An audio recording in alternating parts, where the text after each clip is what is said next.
ان چھوٹے چھوٹے بچوں کے سینوں میں محفوظ ہے، ان کی یادداشت کی لوہے محفوظ پہ رقم ہو چکے ہیں، لیکن ایک بچہ بھی آپ اس پورے علاقے سے ایسا پیش نہیں کر سکتے جسے میواتی زبان کی 30 صفحے کی کتاب حفظ ہو، جسے بولنے کے لیے، پڑھنے کے لیے، سمجھنے کے لیے، سمجھانے کے لیے کسی گرامر کی ضرورت نہیں ہے، کسی ڈکشنری کی ضرورت نہیں ہے، کسی ٹیچر کی ضرورت نہیں ہے۔ مادری زبان ہے، علاقائی زبان ہے، آپ کی قومی زبان ہے، اس کے باوجود اس پورے علاقے میں ایک بچے کو، جوان کو، بوڑھے کو 30 صفحے کی اپنی زبان کی کتاب حفظ نہیں ہوگی۔ قرآن آپ کی زبان میں نہیں ہے، قرآن میری زبان میں نہیں ہے، قرآن عربی زبان میں ہے، ہم عجمی ہیں، یہ بچے عجمی ہیں، لیکن پورے کا پورا قرآن باوجود ہے کہ انہیں نہیں پتا آیات کا معنی کیا ہے، انہیں نہیں پتا اس معنی کا مصداق کیا ہے، انہیں نہیں پتا لا ریب فیہ کا معنی کیا ہے، ھدی للمتقین کا ترجمہ کیا ہے، متقین کی تفسیر کیا ہے، لیکن اس کے باوجود الحمد سے لے کر بناس تک پورے کے پورے قرآن کا ان کے سینوں میں سما جانا اس بات پہ دلالت کرتا ہے یاد کرنے کے لحاظ سے قرآن سے آسان کوئی کتاب نہیں اللہ نے بنائی ہے، اور اس لیے بنائی ہے کہ قیامت تک روئے زمین پر اس کے حفاظ موجود رہے، اس کے حفاظ موجود رہے۔ وہ اپنے بچوں کو قرآن کا حافظ بنائے، اپنے بچوں کو قرآن کا حافظ بنائے۔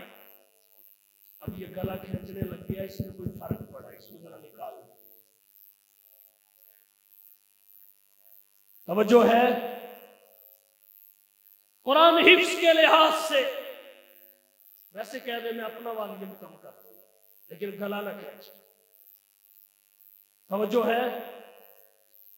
عرض میں نے یہ کیا، حفظ کے لحاظ سے قرآن سب سے آسان کتاب ہے، قسطلانی میں ہے، سفیان بن عیینہ نے فقط 4 سال کی عمر میں قرآن حفظ کر ہے، قسطلانی میں ہے، سفیان بن عیینہ نے 4 سال کی عمر میں قرآن حفظ کر دیا۔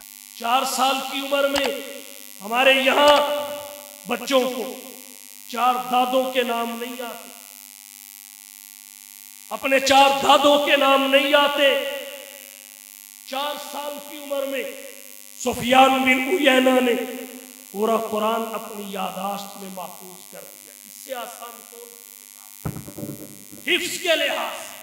اور کہتا ہوں بانی دارالعلوم دیوبند، حجت الاسلام والمسلمین، قاسم العلوم والخیرات، منبع فیوز و برکات، صاحب آب حیات حضرت مولانا محمد قاسم ننوتوی رحمت اللہ علیہ کے بارے میں ان کی سوانح کی کتابوں میں لکھا ہے، انہوں نے 1 مہینے میں حج کے سفر کے دوران اللہ کا قرآن حفظ کیا۔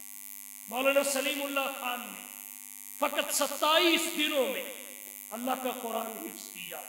مولانا فقیر محمد جہلوی نے حدائق الحنفیہ میں لکھا ہے، امام محمد رحمہ اللہ نے فقط 7 دنوں میں اللہ کا قرآن حفظ کیا۔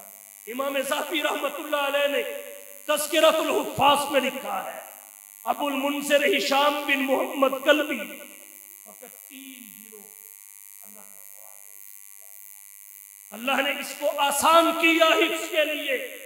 اللہ چاہتے ہیں قیامت تک اس امت میں حفاظ رہے اور قرآن کا اعجاز ظاہر ہو جائے۔ قرآن کی حفاظت کا سب سے مستحکم ذریعہ حفظ قرآن ہے، کتابت نہیں ہے، حفظ قرآن ہے۔ بل هو آیات بینات فی صدور الذین اوتوا العلم۔ ہمارا آج کا لبرل کہتا ہے، ہمارا آج کا سیکولر کہتا ہے، ہمارا آج کا تجدد پسند کہتا ہے کہ حفظ قرآن پہ جو ان چھوٹے چھوٹے بچوں کے کئی سال لگوائے جاتے ہیں یہ وقت کا ضیاع ہے۔ یاد رکھیے حقیقت یہ ہے کہ پوری زندگی میں بعد میں بھی جو وقت ضائع ہونا ہوتا ہے اس کا قبل از وقت اگر کوئی کفارہ دینا چاہے تو قرآن کے حفظ پہ 2-3 سال. حفظ قرآن ہماری دنیاوی ضرورت بھی ہے، حفظ قرآن ہماری اخروی ضرورت بھی ہے. اس لیے اپنے بچوں کو قرآن کا حافظ بنائیے. اللہ نے اس کے حفظ کو آسان کیا ہے. اور پھر ایک عظمت قرآن کی، اس کی انقلابی تاثیر ہے. جو تاثیر اللہ نے قرآن میں رکھی ہے نہ کسی آسمانی کتاب میں نہ کسی زمینی کتاب میں، جس سے ضلالت ہدایت میں بدلی، جہالت علمیت میں بدلی، بغاوت اطاعت میں بدلی، شقاوت سعادت میں بدلی، اجنبیت اپنائیت میں بدلی، جفا وفا میں بدلی، بود قربتوں میں سمٹا، ذرے صحرا ہوئے، قطرے دریا ہوئے، غلام آقا ہوئے. جو ہلائے عرب مقام صحابیت پہ پہنچے، عرب کے بدو تہذیب و تمدن کے امام بنے. آئیے اس کی تاثیر، اس سے فائدہ اٹھائے. ہمارا آج کا نوجوان کہتا ہے قرآن بھی وہی ہے، رحمان بھی وہی ہے، بڑا پہلے سے بھی زیادہ جاتا ہے، مگر وہ اثر نہیں ہے. ادھر 313 ہزاروں پہ غالب آ جایا کرتے تھے، یہاں ہزاروں درجنوں کا مقابلہ کرنے سے آ رہی ہے. کیا تاثیر بدل گئی؟ ہرگز نہیں، تاثیر وہی ہے. مسلمان بدلا ہے، مسلمان بدلا ہے. مولانا عبد الخبیر آزاد صاحب کہہ رہے تھے الہی تو ہمیں عامل قرآن کر دے، مسلمان کو نئے سرے سے مسلمان کر دے.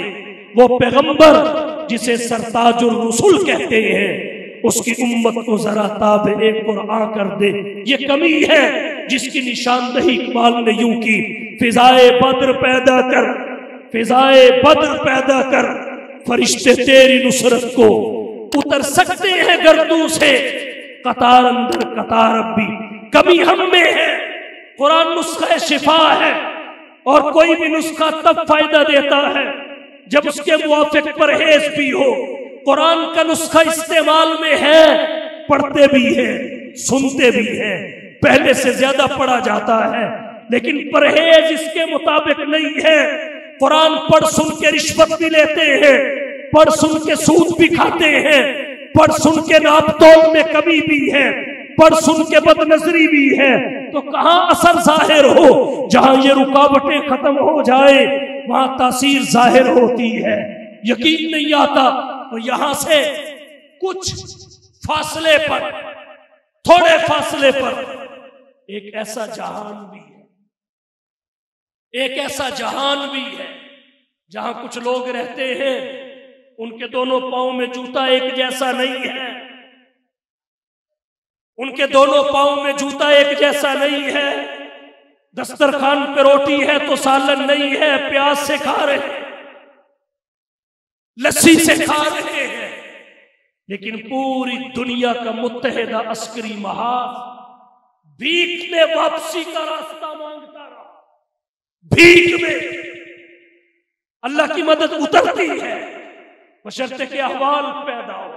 آج ایمان کی حساسیت کمزور ہو گئی، قرآنی تعلیمات کے مطابق اجتماعی ماحول نہ رہا. ہم نے اغیار کی تہذیب کو آئیڈیل بنا لیا، اغیار کی ثقافت پہ ناز کرنے لگے. خوشی ہو یا غمی، جلوت ہو یا خلوت، غریبی و امیر، جوانی و پیری، امید و ترنگ، امن و جنگ، رنج و راحت، حزن و مسرت، الغرض ہر موقع پہ ہم غیر مسلموں کی تہذیب کے پیچھے مارے مارے پھرتے ہیں اور گلہ پھر قرآن سے کرتے ہیں. اقبال نے کہا فضائے بدر پیدا کر، فرشتے تیری نصرت کو اتر سکتے ہیں گردوں سے، قطار اندر قطار اب بھی. آئیے قرآن سے رشتہ مضبوط کیجئے، قرآن سے تعلق بنائیے. سمجھیے اللہ نے قرآن کو کس لیے نازل کیا. یہ ہدایت کی کتاب ہے، اس کا سبجیکٹ ہدایت ہے. ہر کتاب پڑھنے سے پہلے اس کا موضوع اور سبجیکٹ معلوم کرتے ہیں. کبھی قرآن کا موضوع معلوم کر کے پڑھا ہے کہ قرآن کتاب ہدایت ہے. اعتقادات کے بارے میں اس کی ہدایات کیا ہے، عبادات کے بارے میں کیا ہے، اخلاقیات کے بارے میں کیا ہے، معاملات کے بارے میں کیا ہے، معیشت کے بارے میں کیا ہے، معاشرت کے بارے میں کیا ہے، طرز سیاست کے بارے میں کیا ہے، اصول تجارت کے بارے میں کیا ہے۔ قرآن کریم کو سمجھ کر پڑھیے، پھر دیکھیے کیسے زندگی میں انقلاب آتا ہے۔ یہی ہے وہ کتاب حق جسے قرآن کہتے ہیں، یہی ہے وہ کتاب حق جسے قرآن کہتے ہیں، جسے فرقان کہتے ہیں، جسے برہان کہتے ہیں۔ یہی ہے وہ کہ جس کا منتظر سارا زمانہ تھا، رسولوں کی زباں پر جس کا نغمہ تھا، ترانہ تھا، تعارف یہ کراتی ہے خداوند تعالی کا، رسولوں کا، قیامت کا، حبیب حق تعالی کا۔ نہ کچھ تحریف کا خطرہ، نہ خدشہ کچھ خیانت کا، خدائے پاک خود ضامن ہے اس کی حفاظت کا۔ اسی نے بھید کھولا ہے نبوت کا، خلافت کا، اسی نے راز بتلایا ہے قوموں کی امامت کا۔ وآخر دعوانا ان الحمدللہ۔